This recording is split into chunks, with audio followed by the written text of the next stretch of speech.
안녕하십니까, 의배입니다. 최근 읽은 책을 소개해 드리겠습니다. 아버지의 해방 일지입니다. 지은이는 정지아, 장편 소설입니다. 이런 순서대로 작가로부터 해가지고 작가가 전하려는 뜻 살펴보도록 하겠습니다. 첫째 작가 정지아 씨는 65년 전북 구례에서 태어나셔가지고 환갑을 앞두고 있는 나이입니다. 이런 책들, 빨치산의 딸, 이런 소설집들이 있고, 특히 빨치산의 딸이 25세 때에 발표한 책인데, 그때는 금지되었다가 최근에 다시 금지가 풀린 책입니다. 자, 이렇게 이 책 속의 주인공 고아리입니다. 그러니까 이 책이 주로 작가의 자전적인 그런 내용이 있기 때문에 책 속의 주인공과 작가와 다 일치는 하지 않지만 상당히 조금 비슷한 부위가 있을 것입니다. 그래서 보면 책 속에 이렇게 표현이 하위 상이 되겠다, 아버지가 이렇게 표현하고 있습니다. 그 9등급 중에 7등급의 인물, 그렇게 많이 예쁜 것 같지는 않습니다. 그런데 요즘 이 책이 뜨고 이렇게 여러 가지 토크라든지 방송 이런 데 보면은 그렇게 많이 안 예뻐지지는 않은 것 같습니다. 아버지가 돌아가시고 시속 180km로 이렇게 딸이 내려왔던 걸 봐서는 상당히 좀 활발하고 서서, 또 아버지 남자처럼 오줌도 넣는다 해서 상당히 활발하고 남성적인 그런 좀 면이 있는 것 같고, 술과 담배도 하는 것으로 보였습니다. 여기 딱 벌어진 어깨, 이름은 예쁜데 얼굴은 하면서 표현하지 않는 그런 표현들이 있습니다. 자, 그 다음 등장인물에 보면은 아버지가 있고, 빨치산이셨고, 전향을 하셔가지고 고향으로 돌아오셔서 농부 아파트 관리인으로 사시다가 82세로 5월 1일 날 죽었습니다. 죽은 날짜도 5월 1일 노동절, 좀 의미 있는 날이 되겠죠. 어머니도 빨치산이셨고, 그 다음에 나 고아리, 백아산에 지을산에 리자를 따서 고아리 했고, 작은 아버지, 아버지를 원수같이 여기는 고상고가 있고, 그 다음에 황사장, 장례식장의 공동사장 황사장, 황기수 전부 빨치산의 아들.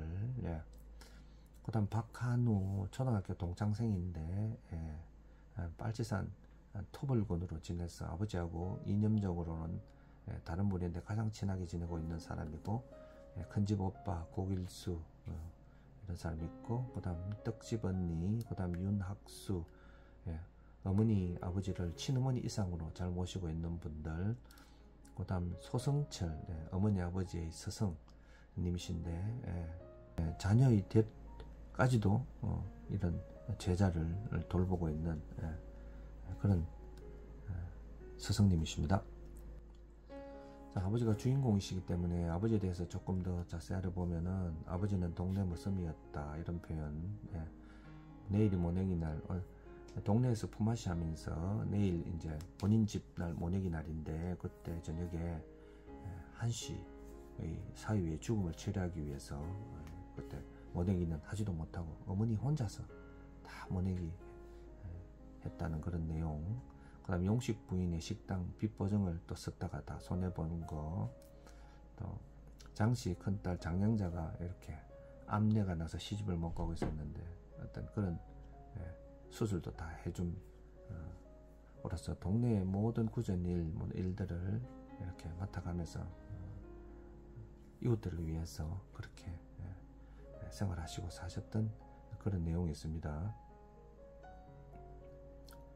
자, 줄거리를 보면은 아버지가 전봇대에 붙여 돌아가시고 3일간의 장례를 통해서 많은 사람들이 문상을 얻는데, 그 문상을 통해 보지 못했던, 이제까지 몰랐던 아버지의 모습을 보게 되고, 그 다음에 화장과 유골을 뿌리면서 지나간 시절을 반성하고 후회한다는 그런 내용입니다.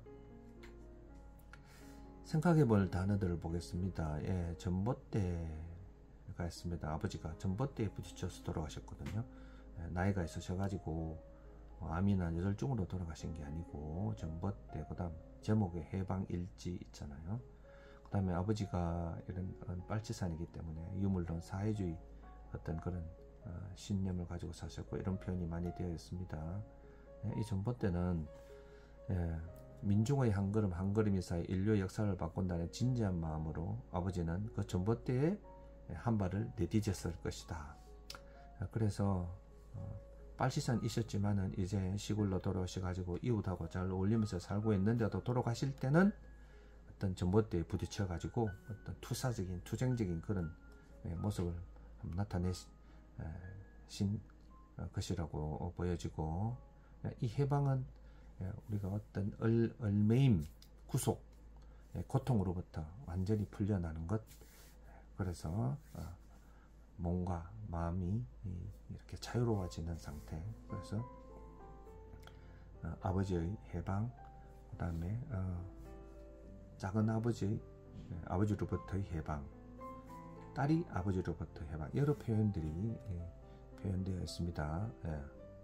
그 다음 이 유물론 사회주의는 물론 너무 어려운 내용이고, 보면은 박물장수, 책 초반에 집에 아버지가 박물장수 예인을 집으로 들어왔다가 어머니한테 여러가지 욕을 먹는데, 이 박물장수가 불쌍한 민중을 데려왔는데 왜 그러냐 하면서 표현해 있고, 또 이렇게 밖에서 일하다가 들어올 때마다 먼지를 안 털고 들어온다고 어머니께 또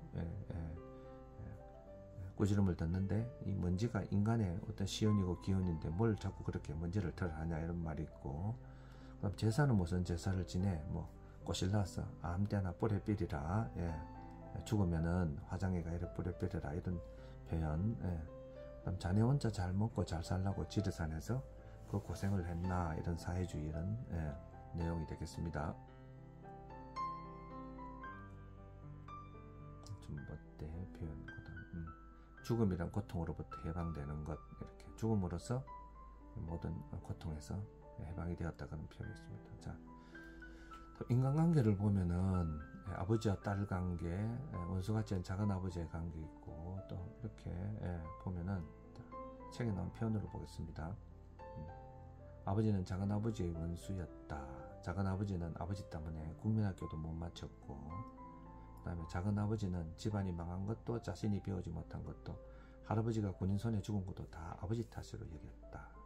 형과 원수같이 지내고 있고, 그 다음 또 여기 보면은 아버지의 처제였던 양반, 그래서 이 아버지하고 어머니가 재혼했는데 전처의 동생이 자기 언니를 불행의 구렁텅이로 몰아넣은 형부의 현재 마누라와 반갑게 인사를 나누고 형부의 장례식까지 찾아왔다. 그래서 또 밑에 보면은 처제의 딸이 운영하는 숲을 아버지가 일부러 찾아갔던 것이다. 또 어머니도 결혼하고도 간혹 시어머니와 시동생을 찾아가 만나가 있었고, 그 다음에 또 여기 보면 먼 놈의 남자가 형광등 하나도 못 갈아낀데 윤재는 그 옛날에도 혼자서 뚝딱 해치우더만.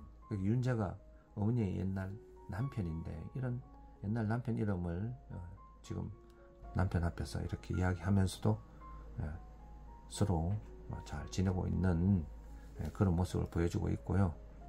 사촌 오빠가 육사학기인데 신혼조에 걸려서 학교 가지 못한 것, 이런 여러 가지 표현들이 되어 있고, 그 다음에 어떤 이런 빨치산이라든지 좌파, 우파 이런 것이 우리나라의 근현대사에 상당히 좀 무겁고 어두운 소재들인데, 이걸 좀 가볍게 재밌게 표현해 놨습니다.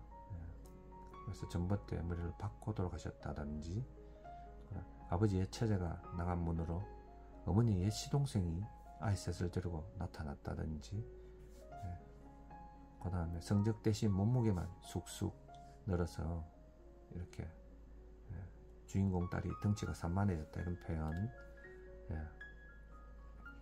그 다음에 언니는 말을 참 예쁘게 한다. 이 언니는 어머니를 잘 돌봐주고 계신 떡집 언니인데, 내가 저런 말 할 줄 알았다면 지금쯤 정교수가 되고도 남았을 것이다. 자, 그래서 지금은 시간교수인 모양입니다.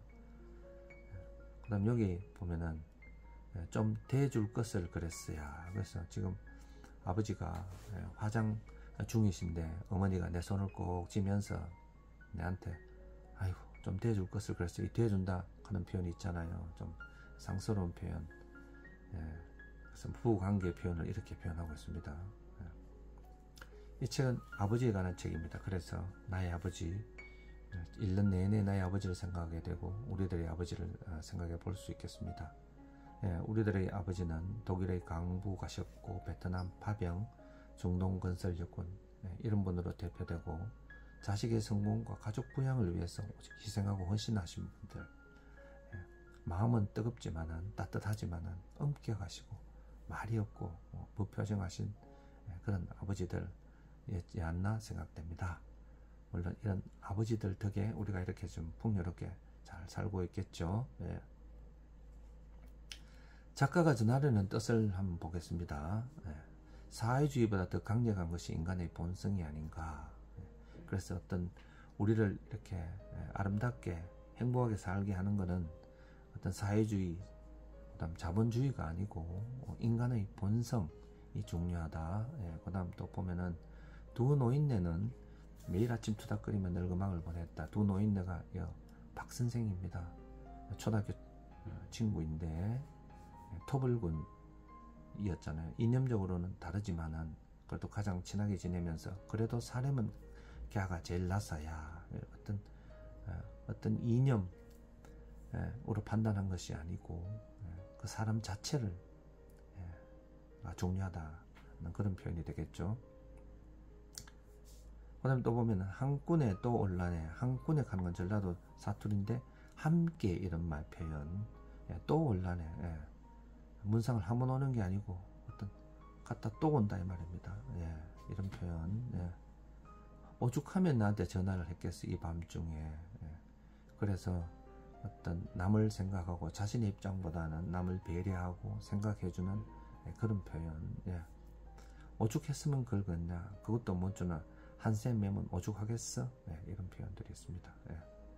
근계 사람이제 사람이니 실수를 하고 사람이니 배신을 하고 사람이니 살인도 하고 사람이니 용서도 한다는 것입니다. 그래서 우리를 이 사회를 행복하고 아름답게 만드는 것은 어떤 제도나 이념이 아니고 우리가 인간답게 사는 것, 사람답게 사는 것. 그러니까 인간의 본성 용서하고 화해하고 사랑하고 배려하는 그런 것이 중요하다는 작가의 뜻이 되겠습니다. 자, 끝맺음입니다. 자, 제일 마지막 작가의 말을 보면은 이 책은 살아온 지난 세월에 대한 통렬한 반성이라고 표현하고 있고 빨치산이 내 비극의 시작이 아니라 내가 더 멀리 더 높이 나가고 싶다는 욕망 자체가 내 비극의 출발이었고 이제는 보니까 더 멀리 더 높이 나가지 않아도 된다는 것을 행복도 아름다움도 거기 있지 않다는 것을 알게 되었다는 그런 내용이고 그간의 오만과 무례와 어리석음을 아버지께 용서를 빈다는 그런 작가의 끝맺은 말이었습니다. 빨치산의 삶을 사셨고 자본주의 사회에서도 또 삶을 사셨습니다. 세상의 많은 삶 중에서 소중한 삶을 사셨고 신념과 이념과 맞지 않는 이 사회에서 한탄하면서 생을 포기하면서 그렇게 사는 것이 아니고 주변과 어울리면서 아름다운 삶을 하나 살아주신 그 삶에 대해서 훌륭하시고 참 경의를 표합니다. 극도로 분열된 이 안타까운 우리 사회에서 이념과 신념을 넘어서 밝고 아름다운 세상을 이 책 속에 표현해준 작가님께 고마운 마음을 전합니다. 마지막으로 노란머리 소녀가 있습니다. 화장하고 그 젤을 뿌릴 때 윤학수와 또 동행한 사람이 노란머리 소녀인데 이 노란머리 소녀가 왜 동행을 했을까 생각해 봤을 때에 아버지 시대의 문제는 빨치산 이념 문제였습니다. 우리 시대에는 저출산으로 인해서 어떤 이민 문제, 다문화 가정에서 생길 수 있는 인종차별, 가정폭력, 학대, 자, 이런 문제들이 있는데, 자, 이런 문제들을 우리가 슬기롭게 극복해야 될 것이기 때문에 이 마지막에 노란머리 소녀를 넣은 것이 아닌가 생각되어졌습니다. 오랜 시간 봐주셔서 감사드립니다. 안녕히 계십시오.